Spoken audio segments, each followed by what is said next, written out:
it's something that I see a lot when it comes to money, because money's a really complex area as well, and there's so much information out there that they're overloaded. People know that the decisions are really important that they're making. They want to make the right one. They don't want to stuff it up.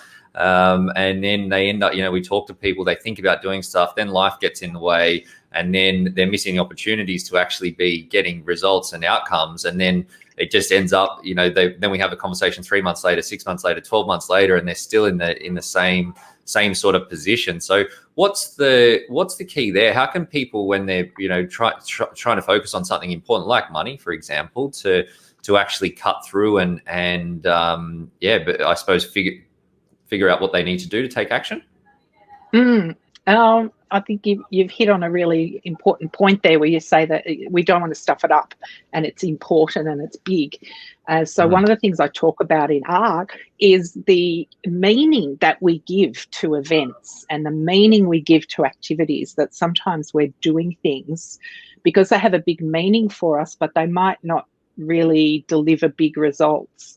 So it could be that we're fearful of making the wrong mistake, and so we attach a heap of meaning to something that in fact might simply need to be a decision and follow the next steps of decisions.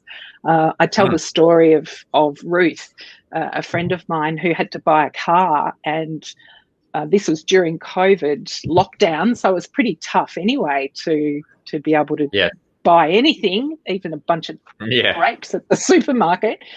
But she just went through all the steps and really took a kind of open, grown-up approach, I guess, to buying a car, and just took each next subsequent step and got through that tricky process on her own.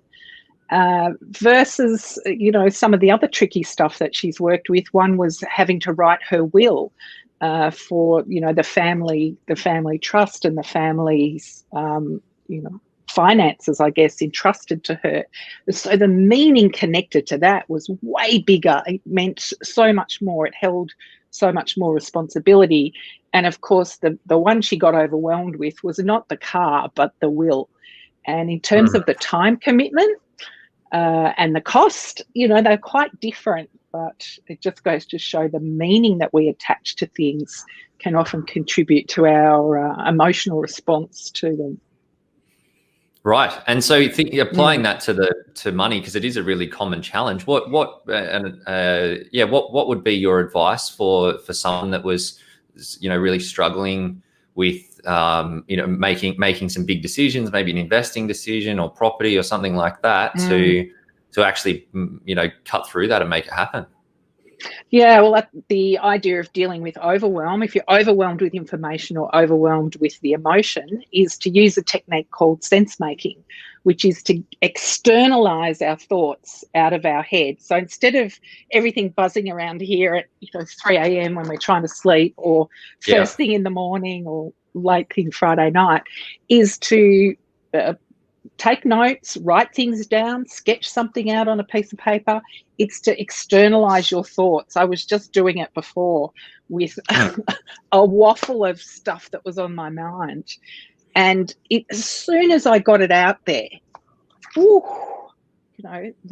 brain is released of this pressure. And I was able to look at certain things on that page and circle them or square them out and go, they're the important bits. Now my brain can make sense of this information. So this is a deliberate technique called sense making and externalizing information. Get it out of your head, get the information in front of you, compare the columns of information, sit down at the table, spread the information out. So it's get the information out and in front of you.